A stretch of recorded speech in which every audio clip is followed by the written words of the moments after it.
Good evening, I'm Dennis Frame. I'm a retired professor from UW Extension. I actually started my career as a livestock specialist in Wood and Brown counties, and then went to Trumbull County. Early in my years in Trumbull County, in '92, I decided that the one thing that could put all farmers in my county out of business was environmental rules and regulations. So I dedicated my time to look at manure management and to make sure that agriculture could safely apply manure. And since '92, I've done a lot of nutrient management planning. I actually wrote the planning program that's done in the state, and then I developed a small program called the University of Wisconsin Discovery Farms.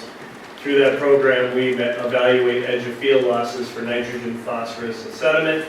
We've done over 200 site years of data investigation so that we can look at farming systems, weather conditions to determine what losses were. And so I've been very fortunate to work around the state to do that. While it's not going to be a popular thing to say, I have to say what our data says, and that is that nutrient and sediment losses are really not a function of farm size. It has very little to do with the number of animals. It has a lot to do with the physiographic settings, the weather conditions, and then the farming systems. You can do everything perfect and get bad weather in the spring, and you can look like a moron for doing everything exactly right if you get a 4-inch rain on the wrong day.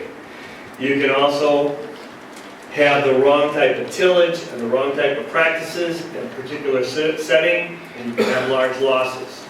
So 2 weeks ago, I was contacted by Gene and by the Wisconsin pork producers because in the early '90s, we trained every swine farm in this state and put together a nutrient management plan. And they said, will you look over this and see if this system's going to work? So I went down to that farm last Friday with the intent of making sure that they were going to consider a farming system that I think is really innovative. It's one we're doing right now in the Yahara watershed in Dane County. And I was surprised to find out that they had already adopted that system. Then I spent the next 3 or 4 hours with their farm managers talking about the challenges up here with the red clay soils, the field sizes, the intermittent waterways in every one of these fields. It is a totally different system than in Iowa. And my concern is that I say very closely, you can't look at another county, you can't look at another state and say, look at the challenges there, it's going to be the same here.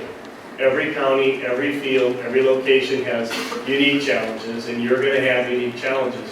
Your distance to that lake, your cold weather, and so part of this is trying to make sure that farm comes here really prepared.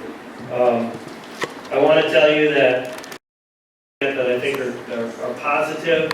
I take issue in my whole career.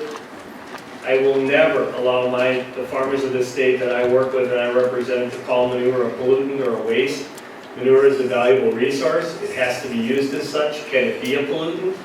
Yes, if it gets off-site, it can, just like a flower in my field that my wife planted is a weed technically because it's not what I want. Anything growing where you don't desire it is a weed. We have fights about that at home, but in reality, the same is true with manure. It is a valuable source of nutrients and it can be done right. I'll tell you that the last couple of years I've been very fortunate. We've got about $500,000 when I was in Discovery Farms to study watersheds through the Walton Family Foundation. I was brought to a watershed in Cashton, Wisconsin that had a fish kill in 2009. The whole community was twice as full as this room and angry and screaming at the 27 dairy farmers in that watershed.